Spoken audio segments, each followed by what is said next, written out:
Hey, 10-minute daily reality check. Hope you survive. Fuck you Monday. Cyber Monday, Hump Me Tuesday, fuck you, fuck your wallet Wednesday. Because that's really what the holiday season is, called? Isn't it?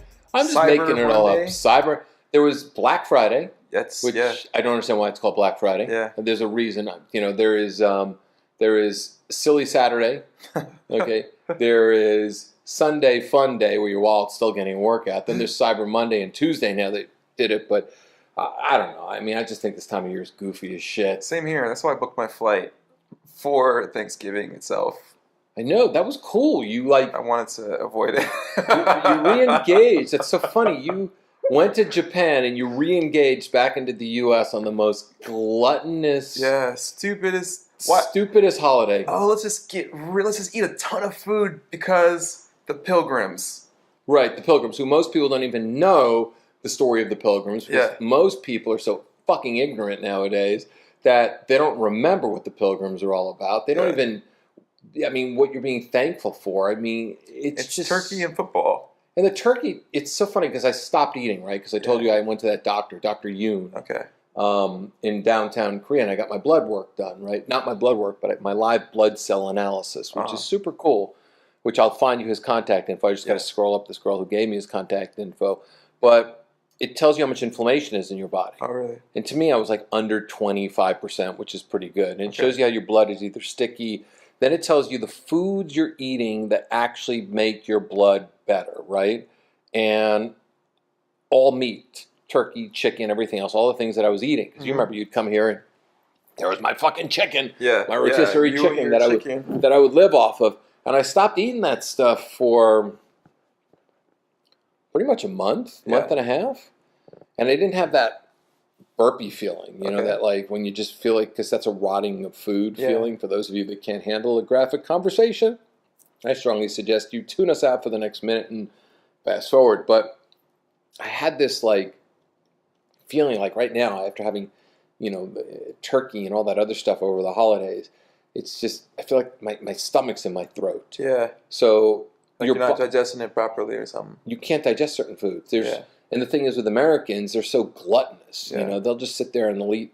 Like, look at all the shit that was on the Thanksgiving table. Stuffing that had sugar in it. Sugar fucking pies from Marie Callender. Marie Callender, Marie Callender, right? I mean, slinging them pies, cheesecakes, and pumpkin pie. And we're so proud of it. Yeah. It's like we're so proud of being, if you think about the whole 4-day Thanksgiving holiday. Yeah. It's, you eat the gluttonous food. Then someone's giving you hefty bags full of fucking leftovers, right? You know, then there's because you make so much food, so you have all these leftovers. Why do we have all that food? Why do we need so much food that we have to have leftovers? Same reason I don't even like eating leftovers. Same reason why we drive SUVs the size of houses. Yeah. For our gluttonous bodies to be driving around in that. No offense what you drive, but if you think about Black Friday Friday is more gluttonous. They should call it Gluttonous Friday, right? Yeah. And, you know, you remember like all the commercials over the weekend for Black Friday and spend this and buy that. It's just the American way. Americans are all about that. They don't appreciate, and you know, it sounds I'm sounding anti-American, but I'm not. It's like so many people don't appreciate the beauty of what we have here. It's all about just mass fucking consumption non-stop. I mean, you just spent a week in Tokyo. They live in little tiny boxes there. Little tiny meters. Everything. Everything is very efficient. You roll into a parking space. Like there's like these little, what seem to be like little parking lots. But you roll in, and then this like machine takes your car and then puts it in a certain spot, and then another spot opens up. So everything is very efficient. They make use of all their space. Efficiency and excellence is like, I think, one of their like big deals. Did you drive there? No. But it's just such a cool. I mean, it's such a cool thing. And another thing, too, you were saying, too, and like you and I have always been into fashion. It's the gluttonous American isn't into fashion, you know, but the men dress, right? The men dress there. The men dress really well. Like, you get into a subway, and you're just impressed by how good everyone looks. Like it doesn't matter. It could be like 10 o'clock at night, 11 o'clock at night, and no one looks like a bro. No one's like, everyone's like, you know, very well put together. Everything's super tailored. And they wear things that fit, and they wear things that look good for them. You know, you see certain. I see a lot of women here, or maybe not necessarily in LA, because LA is a little bit better than some places. Lululemon land. Sure, but I mean, you go to like Kentucky or Kansas or something. I mean, No offense, Kentucky or Kansas. I mean, I go to some places in the South, and like I went to Disney World 2 years ago or something. That's Walmart on rides. I mean, and you see people just like squeezed into a little baby T-shirt with their bellies hanging out, and like little shorts, and just I don't know. It's just like you should dress for your body type. Your body type. I'm not saying that's obviously I think everyone should be healthy. I don't think fat is good, but if you're fat, if you're a little bit a little extra, then just dress for your body type, and you can still look great. Still sexy. Everybody's got different body types. Everyone has different body types. So just dress for your body type. Don't try to put yourself into something that's uncomfortable. Like, I know you're not comfortable in that little bitty dress when you probably could, give it a couple sizes more. Or those, little shorts. Or, if you're a dude and you just have like, I see guys with like these extra small t-shirts, and it's like, come on, man. Come on. I just think, so when I was there in Japan, seeing everyone just dress very well for themselves, for their body type, and dress very smart.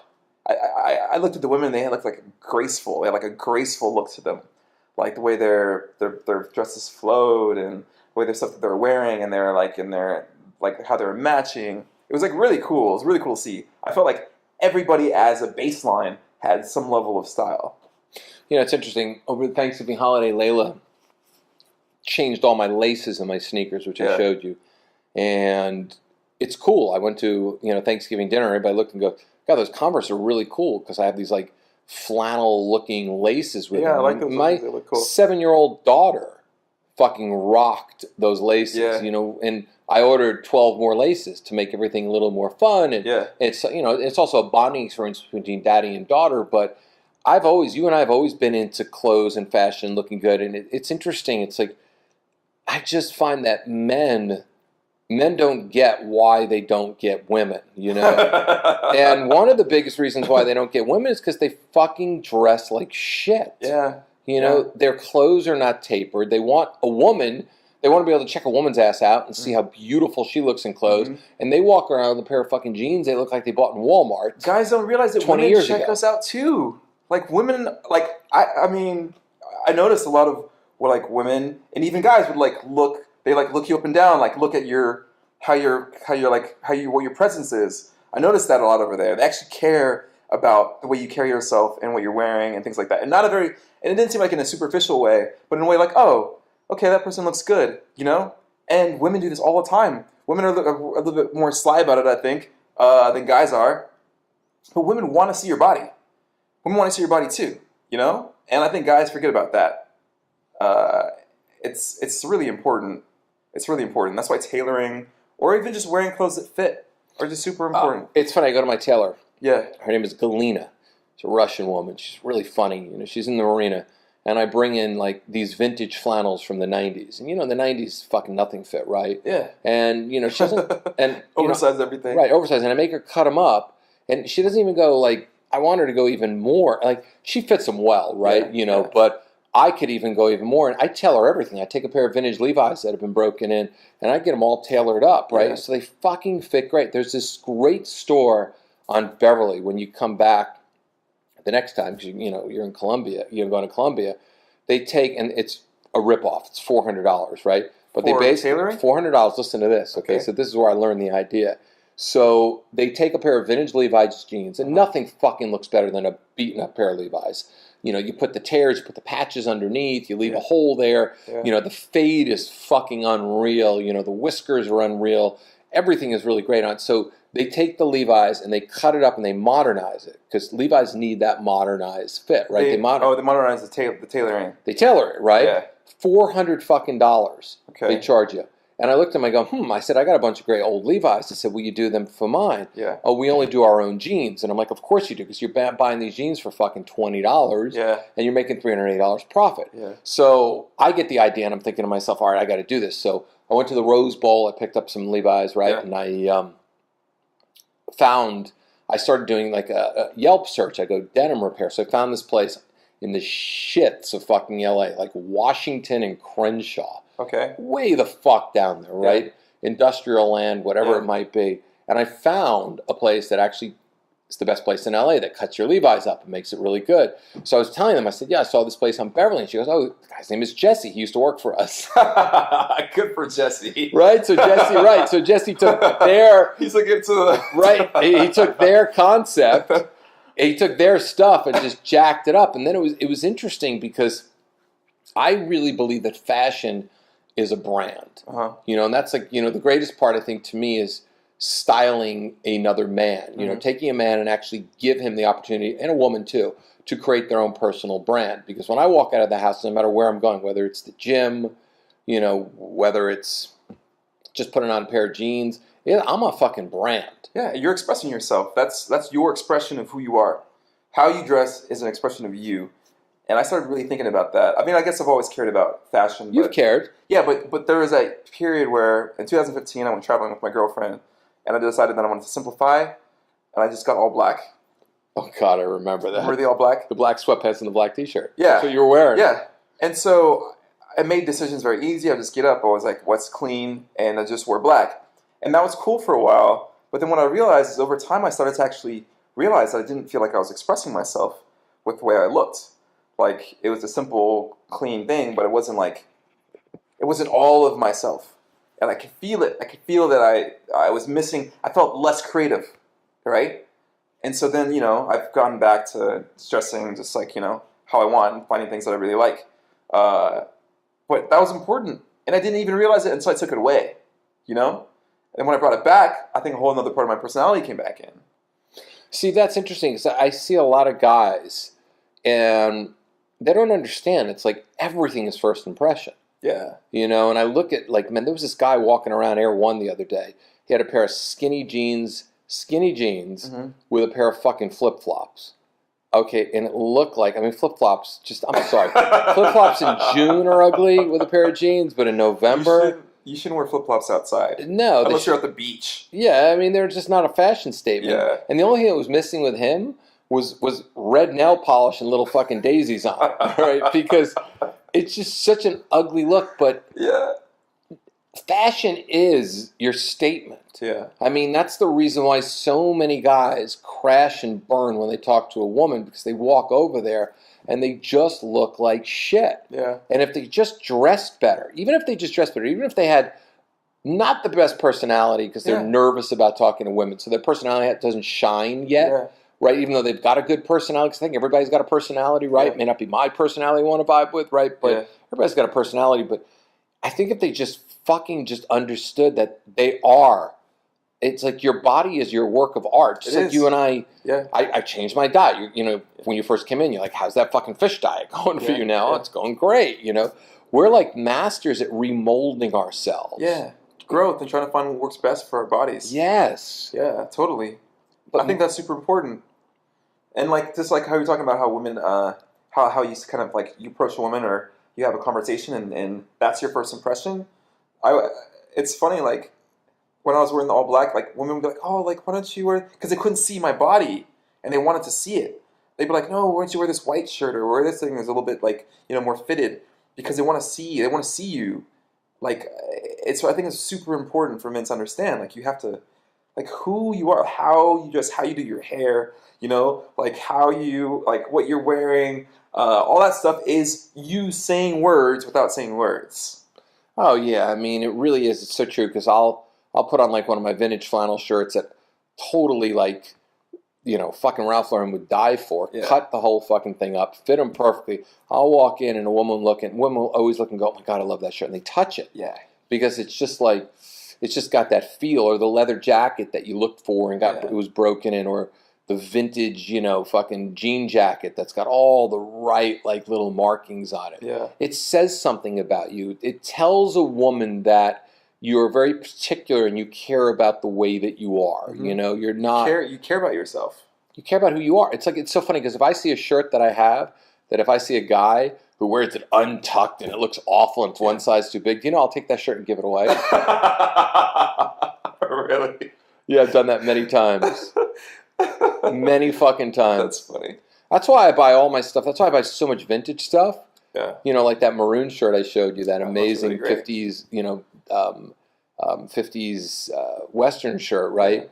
It's nobody has my shit. Yeah, because that's completely you. Completely me. Yeah, and especially you're not even just wearing it regularly. You're also taking it and you're doing something to it, right? You're making it even more of your expression. Oh yeah, like I'll tuck my shirts in because I think everybody wears shirts that look like muumuus nowadays. Yeah. You know, it's like those Italian mothers from The Sopranos. You know, they look like they're wearing these shirts untucked, and they're wearing these horrifically ugly shirts untucked. There's a certain way a shirt should be worn untucked. It has to be fitted. It just can't be draping long, almost down to your knees. That looks like you're wearing a fucking nightshirt. Yeah, that's kind of what the style is right now. It's terrible. But men need to grow the fuck up and look like men. I agree. You know, I think they lack it, and I think other cultures. You don't go to Europe.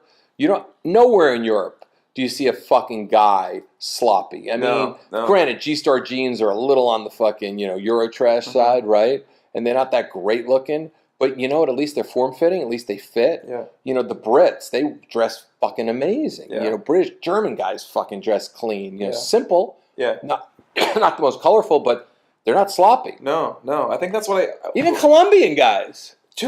It's crazy. And they have no money, but a lot of them have no money. They care about how they look, though. Which is like, I always talk about this, like Colombians are kind of like Angelinos in a way. They care about their bodies and they care about how they look. So you go to the mall, you go out, no one dresses sloppy. No. If you see anybody dress sloppy, oh, he's an American. Or she's an American. Like, it's crazy. Like, people, they care. I feel like they just care about how they look outside of the States way more than we do. And why do you think that is? I don't know. It's weird. I can't believe it because I've traveled the world and so have you, and I've never seen a culture of men dress so poorly as American men. And, not saying that there's, a lot of guys that dress really, really well. You know, they go to work, they dress really well. But then there's the other side. There's the guys that wear the fucking diaper khakis to work. Oh. The ones that they get from the Gap. And, you see them. They're walking down the street. And it look like their diaper needs to be changed. Like when a kid takes a shit in a diaper. I hate seeing that. Right? Kid takes a shit in a diaper, and it's this heavy load that's swinging. Like, I remember when Layla used to dump in diapers, you can tell because the fucking pile of this shit would be swinging back and forth in the diaper. That's what those khakis look like. It's like... even jeans, I see people do that. When I see women with those... obviously, that's a lot less, but I see women sometimes who just have those like loose in the behind jeans, and it's just such a turnoff. Such a turnoff. It's the American way. The sloppy American dress way has always been a turnoff. Now, I lived in New York, and New Yorkers dress really well. Yeah. The men and women dress really well. Yeah. I think Angelinos, the men in Los Angeles, it's the worst. Yeah. It's the worst. Colorado, they're wearing Patagonia. It's like they just... There's a sense of pride. It's not... You don't have to be a fashionista. Yeah. But you have to do something that makes you look like a fucking man, like you care. Not like your mother dressed you and then your wife dresses you. I mean, how many times have I done boot camps and these divorce guys show up and they're shopping 10-year-old clothes that their wife bought them 15 years ago. That doesn't fit. Clothes should fit. And we're the only culture that walks around sloppy all the fucking time. Yeah. So in Japan, there's a word for this, and I keep forgetting what the word is. But they call us barbarians. The Americans? Yes. I know. They fucking rip us apart. Like barbarians is, I think in a way it's, how loud we are in certain things, like, and the subways are all super quiet and everyone's like very polite and things like that. But really also you think about how we dress, like how compared to how they're so like smartly dressed that when you look at us in comparison, if you look at one of those guys in the flip-flops and the big khakis, like we do kind of look like barbarians. We do. We really do. So I don't know. I think there's a lesson here. Yeah, the lesson is to give a shit about yourself. Yeah. You don't have to spend a lot of money at all. You go to H&M. Any money. You go to fucking H&M. You go to Uniqlo. Yeah. Uniqlo where stuff fits. Yeah, $29 for Uniqlo jeans. You don't have to spend money. That's not even about. It's not about brand. No, it's not about brands. You couldn't look at anything that I'm wearing like, oh, that's that brand. Like there's no like big like Gucci this and that because like who cares? Like who cares what the brand is? It's really about how does it look on you. You can go to Walmart, you can go to a thrift store and find some things for $1 and make it work. There's the reason why Levi's, that all those jean companies that came and gone in 2001 to 2010, that's 11, true. That's true. Who's left? Japanese denim and Levi's and Wranglers. Yeah. You know, it's like there's a lot of good American fashion. You know, I mean, the Japanese come here all the time and buy vintage American fashion. But then they make it better. And they make it better. Yeah. You know, and they know how to make it better, but you don't have to spend a lot to look good. So here's the tip, and I know the women listening right now are going, oh, thank God he's saying this, but here's the tip to all the men. Fucking look through your closet, man. If it doesn't fit right, get rid of it. It's better to have 5 things that look good. And wear those regularly. Yeah, I'm like, remember the pointy shoes some of the guys wear? Pointy shoes. Oh my God, the cockroach killers, right? I am Tony Soprano. Not Tony Soprano, Tony Montana, right, from Scarface. They would wear these cockroach killing shoes. I mean, they were in style in 2001 to 2002 for like a minute. Yeah, for a second. Because I had a couple of pairs, right? You know, I bought them in Europe. They're the worst. They're the worst. Anyway, that's the reality today. Fix your fucking wardrobe and watch your life change. You look like $1 million when you feel like $1 million. So get out of the diaper jeans. Don't look like you went to Disneyland on your Walmart clothes. And pay attention to your fashion. 10-minute daily reality check comes back at you tomorrow.